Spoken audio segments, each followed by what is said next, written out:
I crashed my ex's wedding. Everyone called me crazy until they saw what I had on my phone.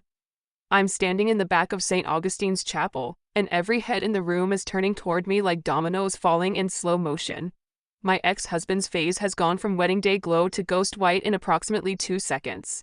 The bride, Melody, though I refuse to call her that because it sounds like a stripper name, has her mouth open in a perfect O of shock. And her father, who was mid-sentence in his touching speech about finding the one, has just dropped his champagne flute. It shatters. Crystal on marble.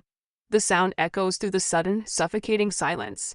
Sorry, I say, loud enough for everyone to hear. My voice doesn't shake. I've practiced this. I know this is wildly inappropriate. But Marcus, I need 5 minutes of your time before you sign those papers. Marcus? My ex-husband. The man I was married to for 7 years before we divorced 2 years ago. He looks good. I hate that I notice. Same dark hair, same broad shoulders in that tuxedo, same warm brown eyes that are currently filled with something between horror and fury. Vanessa. His voice is low, controlled. The voice he used when I overdrew our bank account or forgot to pay the electric bill. You need to leave, now. I will, I say. I'm clutching my phone so hard my knuckles are white. I promise I will. But first, you need to see something. Melody finds her voice. Security. Of course there's security. This is the Wellington estate, where the ceremony alone probably costs more than my car.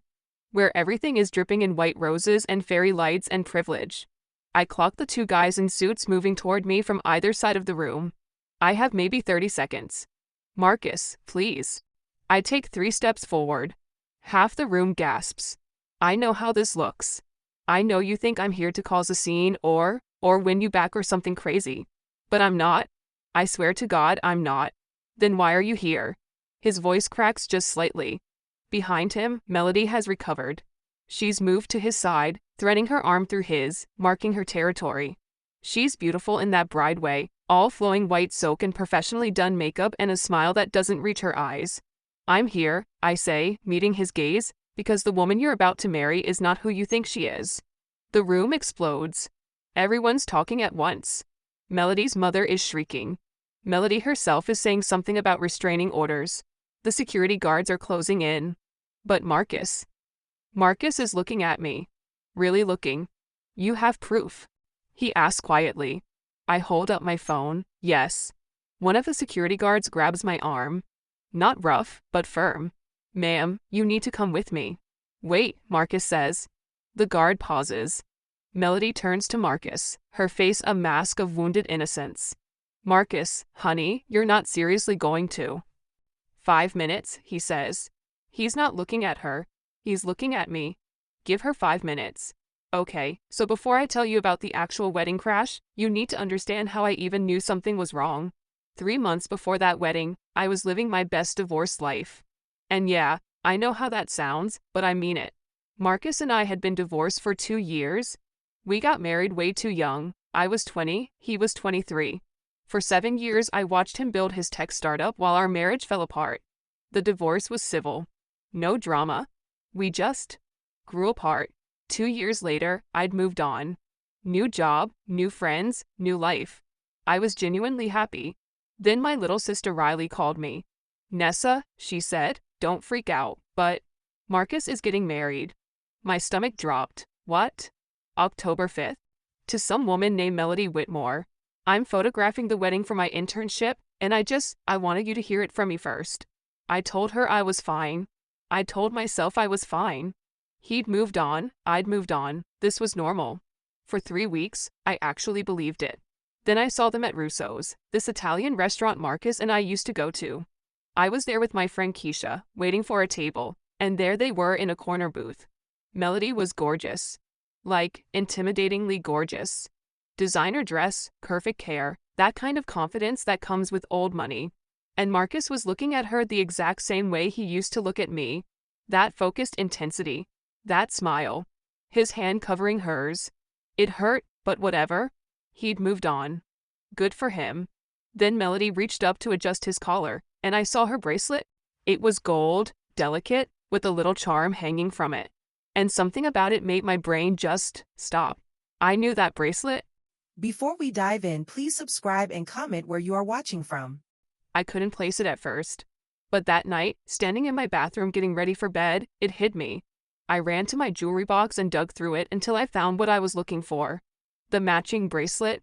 Let me explain. For our 3rd anniversary, Marcus and I went to Portland.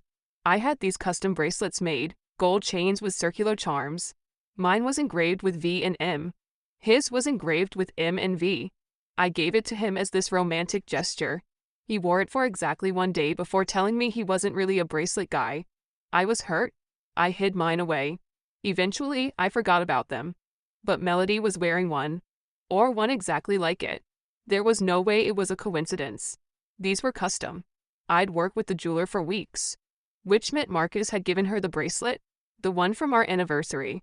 The one with M and V engraved on it. Here's the thing about Marcus, he's not sentimental. After our divorce, he threw out everything. Wedding photos, his ring, all of it. He was ruthlessly efficient about erasing our past. So why keep a bracelet? And why give it to his new fiancée? I couldn't let it go. For a week, I tried to move on. I went to work. I went on dates. But every night, I'd come home and stare at that bracelet, and my brain would just spiral. Finally, I did what any rational person would do. I stalked Melody's Instagram. Her account was public, at Melody Whitmore. Entrepreneur, philanthropist, future Mrs. Chen. Her whole feed was exactly what you'd expect. Charity galas, yoga retreats, trendy restaurants with Marcus. Everything looked perfect. Then I found a post from 8 months ago. Melody on a yacht in the Mediterranean, champagne in hand, caption about new beginnings. Normal rich person stuff. Except there was a comment thread that caught my eye. Someone named at Tommy Wit 99 had written, "Mel, we need to talk. Call me." Melody replied, "Lost your number. New phone." Tommy wrote back, "Bullshit." That was it. No other comments. I clicked on Tommy's profile. Private account. But in Melody's tagged photos, I found 3 old pictures with him. And in every single one, he had his arm around her. Not friend arm, boyfriend arm. Tommy Whitmore. Same last name as Melody. I went down a rabbit hole. Facebook, LinkedIn, old blog posts. And on page 3 of Google, I found it. A wedding announcement from 4 years ago.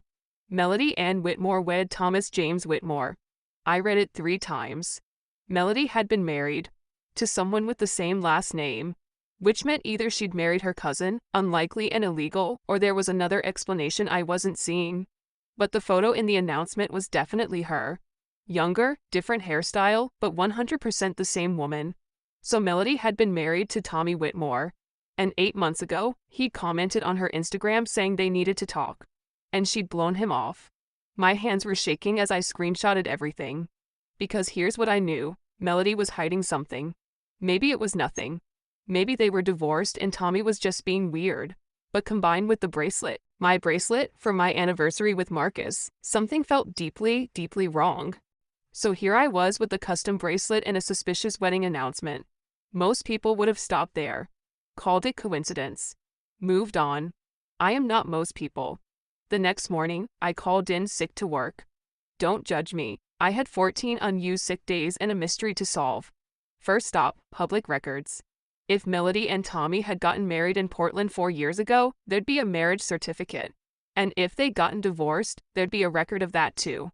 I found the marriage certificate in about 20 minutes. Melody Ann Whitmore married Thomas James Whitmore on June 15, 4 years ago. Witnessed by Patricia Whitmore and David Chen. Wait. David Chen. I pulled up Marcus's LinkedIn. His business partner at the startup was named David Chen. Coincidence? Maybe. Chen's a common last name. But my hands were shaking as I kept searching. Divorce records took longer. I searched every database I could find. Oregon, Washington, California, anywhere they might have filed, nothing. No divorce decree. No separation agreement, nothing. Which meant one of 3 things. They divorced in a different state I hadn't checked yet, they divorced very recently and it wasn't in the system, or they were still married. My heart was pounding. I needed more information. I did something I'm not proud of. I created a fake Instagram account. Basic profile, stock photo of a random blonde woman, generic bio about loving travel and wine. The kind of account that looks real but forgettable. Then I followed Tommy Whitmore. He accepted within an hour. His account was a gold mine. Tommy didn't post much, maybe once a month. But what he did post told a story. 8 months ago, around the time of that "we need to talk" comment, his post changed. Before that, it was normal stuff. Fishing trips, sports bars, photos with buddies. After that, angry quotes. Some people will lie to your face and sleep like babies at night. Trust is earned, not given. The truth always comes out. Then, 6 months ago, a photo that made my stomach drop. It was a screenshot of a text conversation. The contact name was blocked out, but the messages were clear. "Where are you? I've been calling for 3 days. Mel, this is serious. We need to talk about the money. You can't just disappear." The caption: "When someone ghosts you after taking everything. Stay classy," upside down face emoji. I screenshotted everything. But I needed proof. Real proof. Not just Instagram posts and missing divorce records. I needed to find Tommy Whitmore. His profile didn't list a location, but his photos had clues. A bar called the Rusty Anchor showed up in 3 posts. I reverse image searched the bar. It was in Astoria, Oregon. 2 hours from Portland.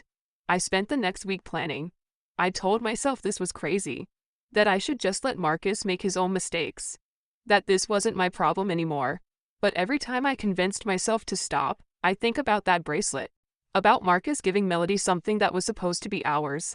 About the way he'd looked at her, like she was his whole world.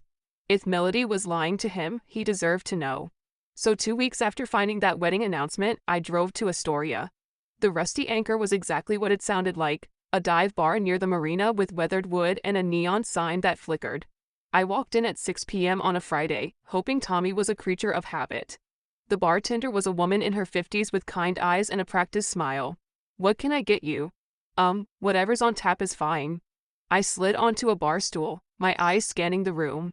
About 15 people scattered around. Mostly men. None of them looked like Tommy from his profile pictures. I nursed my beer for an hour. Then another. I was about to give up when he walked in. Same face from the Instagram photos. Stockier in person, wearing a Seahawks jersey and looking tired in a way that went beyond physical. He sat 3 stools down from me and ordered a whiskey. This was it. My chance. I waited 10 minutes, letting him get halfway through his drink. Then I did something incredibly stupid. I got up, moved to the stool next to him, and said, "Tommy Whitmore?" He looked at me, wary. "Who's asking?" "My name's Vanessa. And I think we have a mutual interest in Melody." His whole body went rigid. "How do you know Mel?" "I don't. But my ex-husband is about to marry her in 6 weeks, and I'm pretty sure she's still married to you." The words hung in the air between us. Tommy stared at me for a long moment. Then he laughed. It wasn't a happy sound. "Your ex-husband, Marcus Chen." My blood went cold. "You know him?" "Not personally. But yeah, I know of him." Tommy drained his whiskey and signaled for another. "Sit down. You're gonna want to hear this." I sat. "Melody and I got married 4 years ago," he started. "I thought it was real. I thought she loved me. We had this whole life planned, buy a house, start a family, the works. What happened? About a year in, she started getting distant, secretive. Then she started asking about money. How much I made. What my investments looked like. My parents had left me some money when they passed, not a fortune, but enough." He paused, his jaw tight. "She convinced me to put it into this investment opportunity. Some tech startup that her friend was launching. Said we'd triple our money in 2 years. My stomach sank. Marcus's startup bingo. Tommy's smile was bitter. I gave her $200,000. She was supposed to invest it for both of us. Instead, she invested it in her own name.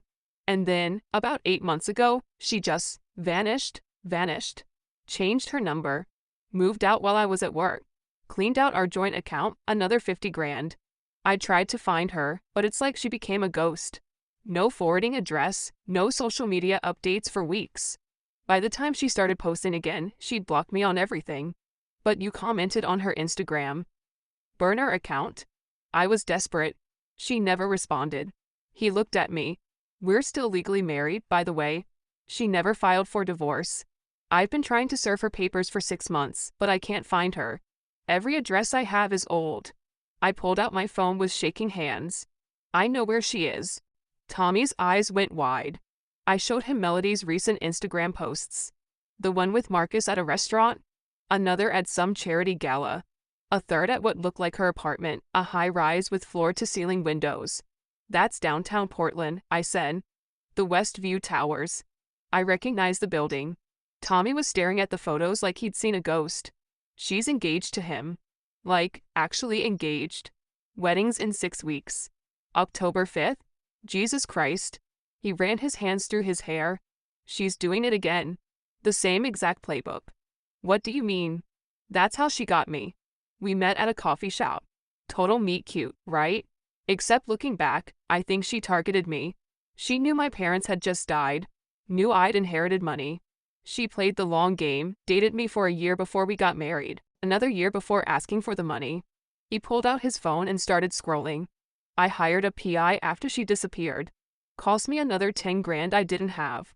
But he found something interesting. He showed me a document. Melody's real name isn't Melody Whitmore. It's Melanie White. She changed it legally 6 years ago, right before she met me. My mouth went dry.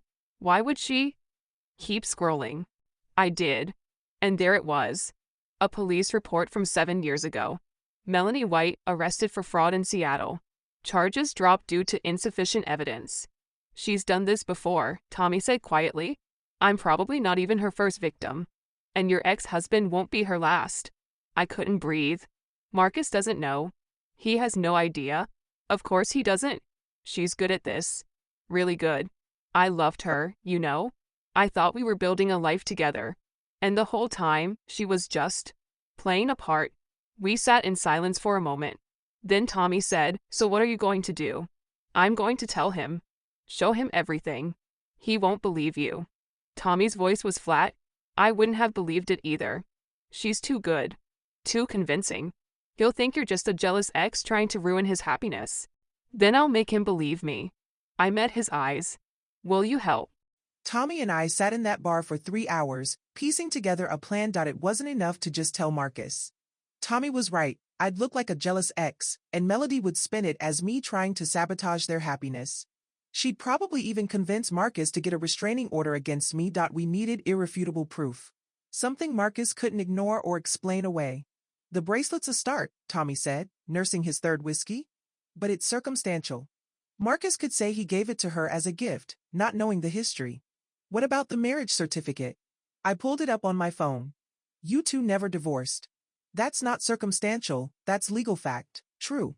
But I need to actually serve her the divorce papers for it to matter. And like I said, I've been trying for 6 months.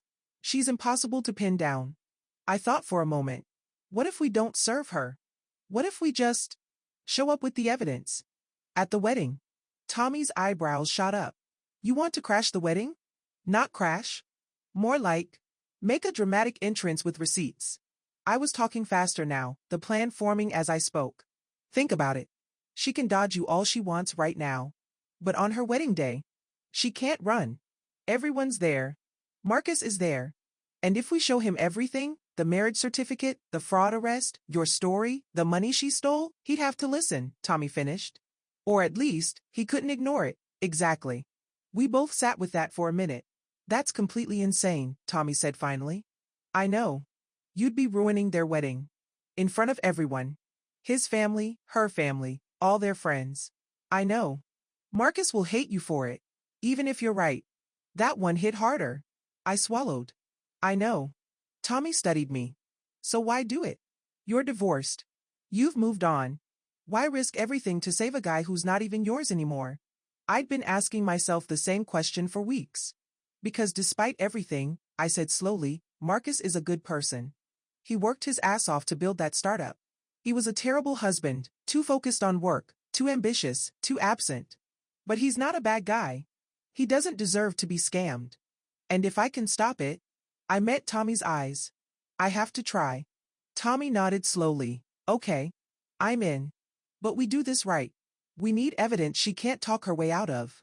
Over the next 4 weeks, Tommy and I became unlikely partners. He compiled everything he had, bank statements showing the money transfers, emails between him and Melody about the investment, texts from when she disappeared, the Pies report about her real identity.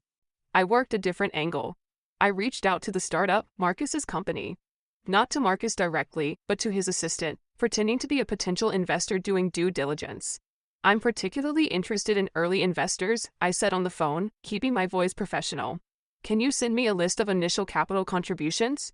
She did. And there it was. Melody Whitmore. $200,000 investment.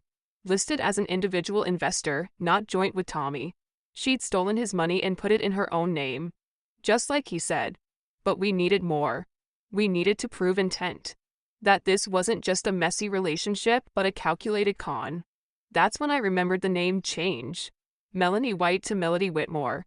I spent an entire weekend digging through newspaper archives and court records. And finally, I found it. An article from 8 years ago in a Seattle newspaper. Local woman accused of romance scam. The article was brief. A man named Richard Castellano had filed a civil suit against Melanie White, claiming she'd defrauded him of $60,000 through a fake investment scheme after they'd been dating for 2 years. The case was settled out of court. No criminal charges. But there was a photo. Younger, different hair color, but unmistakably Melody. I screenshotted everything and sent it to Tommy. His response came back in seconds. Holy shit. We now had a pattern. Seattle 8 years ago. Tommy 4 years ago. Marcus now. 3 men. Same playbook. Get close, gain trust, take the money, disappear. Except this time, she was going further. She wasn't just taking money, she was marrying Marcus. Which meant she was playing an even longer game. What's the end game? I asked Tommy during one of our mini phone calls. She already got money into his company. Why marry him? Access, Tommy said immediately. If they're married, she has legal rights to his assets. And if that startup takes off, didn't you say it's close to a major investment round? I had. Marcus's company was in talks with venture capitalists. The word around town was they were about to secure $15 million in Series B funding. If Melody was married to Marcus when that deal closed, she'd be entitled to half, I breathed. In a divorce, exactly. She's not just stealing his money. She's positioning herself to take everything. My hands were shaking. We have to stop this. 3 weeks before the wedding, I did something reckless. I drove past Melody's apartment building, the Westview Towers, where she'd been posting those Instagram photos. I didn't have a plan, I just needed to see her. To confirm this was all real. I parked across the street and waited. An hour passed. Then 2. Then she walked out. Melody in person was even more put together than in photos. Designer workout clothes, perfect hair even in a ponytail, expensive sunglasses. She was on her phone, laughing at something. She looked so normal. So innocent. That's what made it terrifying. I watched her get into a Tesla, Marcus's Tesla, I realized with a jolt, and drive away. My phone buzzed. Tommy.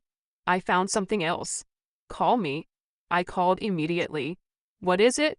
I was going through old emails. I found one from Melody to David Chen, Marcus's business partner, remember? This was 3 years ago, before she even met me. My heart stopped. What did it say? She was asking him about investment opportunities. Specifically about Marcus's startup. She mentioned she had significant capital to invest and wanted an introduction. 3 years ago? But you didn't give her the money until 2 years ago, right? Tommy's voice was grim. She was planning this before she even married me. She married me to get money to invest in Marcus's company. I was never the target. I was just the bank. The full picture snapped into focus, and it was so much worse than I thought. Melody had researched Marcus 3 years ago. Found out about his startup, his potential. Then she targeted Tommy, someone with available cash, married him, taken his money, and used it to buy her way into Marcus's orbit as an investor. Once she had her foot in the door, she'd positioned herself to meet Marcus. Probably at some investor meeting or company event. Made it seem like fate. She'd spent 2 years getting close to him. Building trust. And now she was about to marry him, just as his company was worth millions. This wasn't a con. It was a heist. We have to tell him, I said. Tommy, we have to show him everything. The email, the timeline, all of it, when. I checked my calendar. 2 weeks until the wedding. At the wedding, I said. We wait until the wedding. Because if we tell him before, she'll convince him we're lying. She'll have time to spin the story, to explain everything away. But if we do it at the wedding. So there I was. Standing in the back of that chapel with every eye on me. Marcus had just given me 5 minutes. Melody looked like she wanted to murder me. The security guards were waiting for Marcus's signal. And I had one shot to make this work. Okay, I said, my voice shakier than I wanted. Marcus, I know this is insane. I know you probably think I've lost my mind. But please, just look at what I have to show you. I held up my phone. Melody laughed. It was a perfect laugh, light, dismissive, with just the right amount of pity. Marcus, sweetheart, you don't actually have to entertain this. This is clearly just.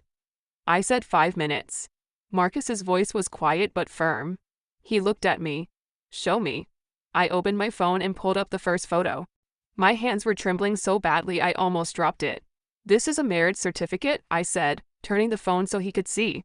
Melody Ann Whitmore married Thomas James Whitmore 4 years ago. In Portland. Marcus squinted at the screen. Then his eyes widened slightly. Thomas Whitmore. As in. Her husband, yes.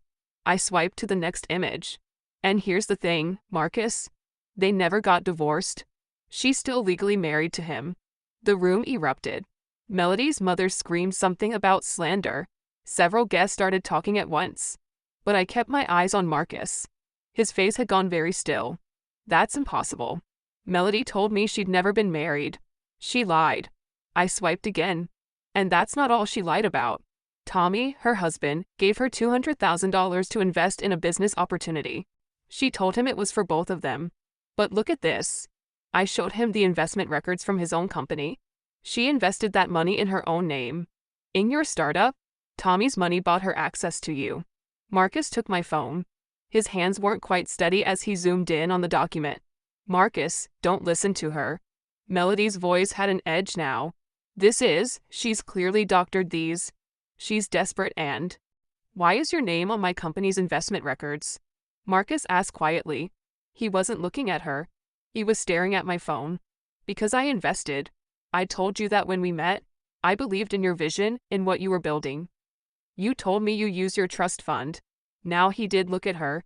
You said your family money. It was, Melody faltered. Just for a second. But that second was everything. I pressed on. There's more. Her real name isn't Melody Whitmore. It's Melanie White. She changed it legally 6 years ago. Right after this, I swiped to the newspaper article. The headline was visible even from a distance. Local woman accused of romance scam. Someone in the front row gasped. Marcus scrolled through the article. His face was unreadable. That's not me, Melody said. Her voice was higher now, panicked. Marcus, that article is about someone with a similar name. This is a witch hunt. She's trying to. There's a photo, Marcus said softly. He zoomed in. Looked at it. Looked at Melody. That's you. It's not. That woman just looks like. It's you, Melody. The chapel had gone completely silent. Marcus. Melody's voice broke. Tears were forming in her eyes. Please. You know me. You know I would never. Do I? He looked at her like he was seeing her for the first time. Because right now, I don't think I know you at all. That's when the chapel doors burst open again. Tommy walked in. He looked different from the dive bar, cleaned up, wearing a decent suit, his jaw set with determination. He walked straight down the aisle like he owned the place. Sorry I'm late, he said. He was looking directly at Melody. Traffic was hell. Melody went white. Actually white. Like all the blood had drained from her face. Tommy, she whispered. Hey, Mel. His voice was cold. Or should I call you Mrs. Whitmore? Since we're still married and all. Marcus turned to him. You're Thomas Whitmore. That's me. Her husband. Tommy stopped a few feet away. The one she's been dodging for 6 months. The one whose money she stole. The one she left without a word after cleaning out our accounts. That's not, Melody started, but Tommy cut her off. I have bank statements, emails, text messages, a police report from when I tried to file for fraud, but the cops said it was a civil matter since we were married. He pulled out his phone. I also have this email you sent to David Chan 3 years ago, asking about investment opportunities in Marcus's company. That was a year before you even met me. Marcus's head snapped toward his business partner, who was sitting in the second row looking confused. David? David stood up slowly. I do remember getting an email from someone asking about investments. But I get those all the time. I never made the connection. Because you weren't supposed to. Tommy's voice was hard. She used me to get money. Used that money to buy her way into Marcus's orbit. And then she positioned herself to accidentally meet him. None of this was real, Marcus. It was all calculated. Melody was shaking her head. Tears were streaming down her face now. No, that's not, Marcus, please, you have to believe me. I love you. I really love you. Do you? Marcus's voice was so quiet I barely heard it. Or do you love the $15 million in Series B funding we're about to close? Melody froze. That's what this is, isn't it? Marcus continued. His voice was getting louder. You marry me right before the funding closes. Wait a year, maybe 2. Then divorce me and take half. That was the plan. No. Marcus, I swear. The bracelet?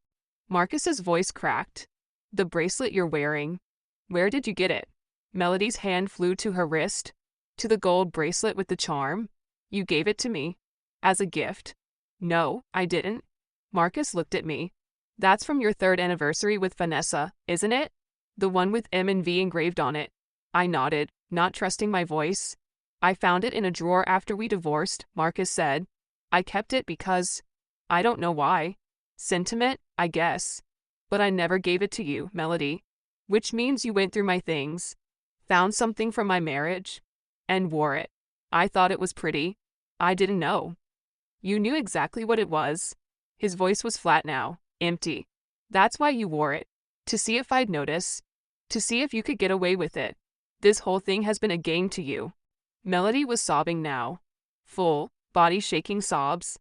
Please, Marcus, please. I know I made mistakes, but I really do love you. Everything else might have started wrong, but what we have is real. I promise. Get out. The words were so quiet, so final. Marcus, gotch, get out. He looked at the security guards. Escort her out, now. No, you can't. Melody lunged toward him, but the security guards caught her. She was screaming now, mascara running down her face. Marcus, please. I'm sorry. I'm so sorry. Just give me a chance to explain. But Marcus had already turned away. The guards dragged Melody down the aisle. She was still screaming, still crying, her wedding dress trailing behind her. The chapel was in chaos. People were shouting, crying, pulling out their phones. Melody's mother was being held back by 2 groomsmen as she shrieked about lawsuits and slander. And in the middle of it all, Marcus just stood there at the altar, alone, staring at nothing. I started to walk toward him, then stopped. What could I possibly say? Tommy appeared at my elbow. We should go, but… We did what we came to do. Let him process. He was right. Marcus needed space. Not me. Not now. We walked out together, leaving the destroyed wedding behind us. Outside, Melody was being put into a car by security. She saw me and Tommy, and her face twisted with rage. This is your fault. She screamed. Both of you. You ruined everything, everything. The car door slammed. We watched it drive away. Tommy let out a long breath. Well, that was insane, I finished. Yeah. We stood there for a moment in the afternoon sun.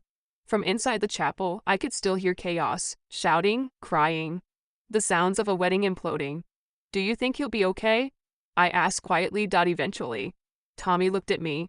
Thanks to you. If you hadn't figured it out, he would have married her. She would have taken everything. We both saved him, I corrected. I couldn't have done this without your evidence. Team effort? He managed a small smile. Listen, I should go. I need to get ahead of this legally. File those divorce papers while she's distracted. Good idea. He started to walk away, then turned back. Hey, Vanessa. For what it's worth, Marcus is an idiot. What? For letting you go the first time. You're pretty badass. He left before I could respond. I stood there alone in the parking lot, watching guests start to trickle out of the chapel. Some were on their phones. Others were comforting each other. A few looked angry. None of them looked at me. I was about to head to my car when I heard footsteps behind me. Vanessa. I turned. Marcus was standing there, still in his tuxedo, his tie loosened. He looked exhausted, devastated. Older somehow. Hi, I said stupidly. He ran a hand through his hair. I don't even know what to say. You don't have to say anything. Yes, I do. He stepped closer. Thank you for all of that. I know what it cost you to come here. To do what you did. My throat was tight. I couldn't let you marry her. Not when I knew. I would have. His voice cracked. I would have married her. Spent my life with her. Given her everything. And I would never have known the truth. We stood in silence. I'm sorry, he said finally, for not seeing it. For being so blind. And I'm sorry for how our marriage ended. You deserve better than what I gave you. Tears were burning in my eyes, Marcus. I was a terrible husband. Too focused on work, too absent. You tried to tell me, and I didn't listen. And then when we divorced, I threw myself into the company even harder. Tried to forget. When I met Melody, I thought, he stopped. Laughed bitterly. I thought I was getting a second chance. But really, I was just making the same mistakes. Different person, same problems. You're not a bad person, I said softly. You were just focused on the wrong things, yeah. He looked at me. Really looked at me. You know what the crazy part is? When you walked into that chapel, part of me was relieved. Like some subconscious part of me knew something was wrong, and you were giving me an out. Did you love her? I don't know why I asked. It just came out. Marcus was quiet for a long moment. I don't know. I thought I did. But now, I don't know if any of it was real. How can you love someone who was never who they said they were? I didn't have an answer for that. I should go, I said finally. You have a lot to deal with? And I've caused enough chaos for one day. Vanessa, wait. He caught my arm gently. Can I call you, sometime? Not for anything, I know we're done. I'd like to talk. When this all settles. I hesitated, then nodded. Yeah, you can call. I walked to my car on shaky legs, got in, and sat there for a minute, trying to process everything that had just happened. My phone buzzed. A text from Riley, my sister. OMG, are you okay? People are posting about the wedding on Instagram. Did you really crash it? I typed back, long story. I'll call you later. Then I started the car and drove away from the Wellington estate, leaving Marcus and the wreckage of his almost wedding behind. So that was 6 months ago. You're probably wondering what happened after. Because that's the thing about crashing a wedding, the fallout lasts way longer than the actual event. The story went viral, obviously. Someone at the wedding had recorded parts of it on their phone. Within 24 hours, there were 3 different versions on TikTok and a thread on Reddit with over 10,000 comments. Most people thought I was a hero. Some thought I was an obsessed ex who got lucky. And a small but vocal minority thought the whole thing was staged for attention. Marcus's company weathered the scandal surprisingly well. Turns out, investors care more about profit margins than personal drama. The Series B funding went through 2 months later. $15 million, just like he projected. Melody, or Melanie, I guess, disappeared. Last I heard from Tommy, she'd moved to Miami and changed her name again. He finally got his divorce finalized. The judge ordered her to return the money she'd stolen, but good luck collecting from someone who's made a career out of vanishing. Tommy and I stayed friends. We text every few weeks. He's dating someone new, a kindergarten teacher named Amy who he met at his nephew's school. He says she's boringly normal and he means it as the highest compliment. As for Marcus and me, he called 2 weeks after the wedding. We met for coffee. It was awkward at first, how could it not be? But we talked. Really talked. About our marriage, about what went wrong, about how we both changed. He apologized for being absent during our marriage. For prioritizing his company over us. For not seeing what I needed until it was too late. I apologized for walking away instead of fighting harder. For assuming he'd never change. For letting resentment build until there was nothing left to save. It wasn't about getting back together. Neither of us wanted that. It was about closure. Real closure. We met for coffee again a month later. Then dinner. Then it became a regular thing. Every few weeks, we'd catch up. As friends? Actual friends? It was weird. But also kind of nice. People ask me all the time if I still had feelings for him. If crashing his wedding was really about saving him or about wanting him back. Honestly, I don't know. Maybe a little of both. Maybe I'll always love Marcus in some way. You don't spend 7 years with someone and just turn that off. But I'm not in love with him anymore. And that's an important difference. What I did at that wedding wasn't about winning him back. It was about doing the right thing. About protecting someone who once mattered to me, who still matters to me, from someone who would have destroyed him. Would I do it again? In a heartbeat. Because here's what I learned from all of this. Sometimes doing the right thing means looking crazy. It means taking risks. It means people will judge you and call you names and question your motives. But at the end of the day, you have to live with yourself. And I can live with being the woman who crashed a wedding to stop a con artist. What I couldn't live with was knowing the truth and doing nothing. 3 months after the wedding, Marcus called me with interesting news. So I hired a forensic accountant, he said, to go through all of Melody's investment paperwork and her involvement with the company, and she tried to set up a clause in our prenup that would have given her voting shares if we'd been married for 2 years. My lawyer thought it was weird at the time, but I overruled him. Said I trusted her. My stomach dropped. Voting shares? Enough to have serious control over company decisions. Combined with her existing investment, she would have been able to force a sale or buyout. Basically, she could have dismantled everything I built and walked away with tens of millions. Jesus, Marcus, way. He was quiet for a moment. Vanessa, she didn't just want money. She wanted to own me. The company, my life, everything. If you hadn't shown up. He didn't need to finish that sentence. I'm just glad I figured it out in time, I said. Me too. Another pause. Listen, I know this is weird, but I want you to meet someone. My heart did a weird little jump. Oh, you're seeing someone. No, not like that. I mean, yes, eventually, probably. But right now I'm focusing on therapy and actually dealing with my issues instead of just throwing myself into work, therapy. That's good, Marcus. Yeah, my therapist says I have avoidant attachment patterns and workaholic tendencies as a coping mechanism. So that's fun to unpack, he laughed, but it sounded genuine, lighter. But anyway, I want you to meet my sister. She's visiting next month, and I talk about you all the time. She says she wants to thank you in person for saving my Dumas brother. I laughed. I'd like that. And I meant it. Last week, Marcus texted me out of the blue. Remember how you used to complain that I never had time for normal stuff? Well, I just bought tickets to that art festival downtown. Want to come? As friends? I promise I won't check my work email even once. I stared at that text for a long time. The old Marcus would never have time for an art festival. Would never prioritize something fun over a business opportunity. Would never make a promise about not checking email. Maybe people really do change. I texted back, I'll believe the no email thing when I see it. But yeah, I'm in. We went to the art festival yesterday. Marcus kept his promise, didn't check his phone once. We wandered around looking at paintings and sculptures, ate overpriced food truck tacos, and just talked. About nothing important. About everything. It felt normal, easy.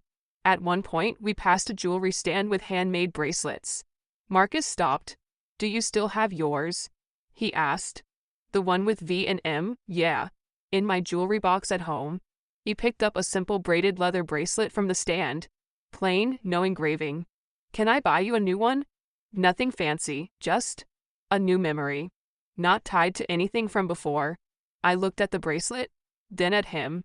At his kind hazel eyes that looked clearer now, more present. Sure, I said. A new memory sounds good. He bought it, I put it on, and we kept walking. I don't know what happens next. Maybe Marcus and I will always be friends. Maybe eventually that friendship will fade as we build separate lives. Maybe something else entirely. But right now, in this moment, I'm okay with not knowing. Because I did the right thing. I stopped a woman from destroying someone I cared about. And maybe, in some weird way, crashing that wedding helped both Marcus and me finally get closure on what we were and accept what we become. People still recognize me sometimes. Aren't you the woman who crashed that wedding? They'll ask. Some say it with admiration. Others with judgment. I just smile and say, yeah, that was me. Because I'm not ashamed. Not even a little bit. I crashed my ex-husband's wedding. Everyone called me crazy. Until they saw what I had on my phone. And you know what? I'd do it again in a heartbeat.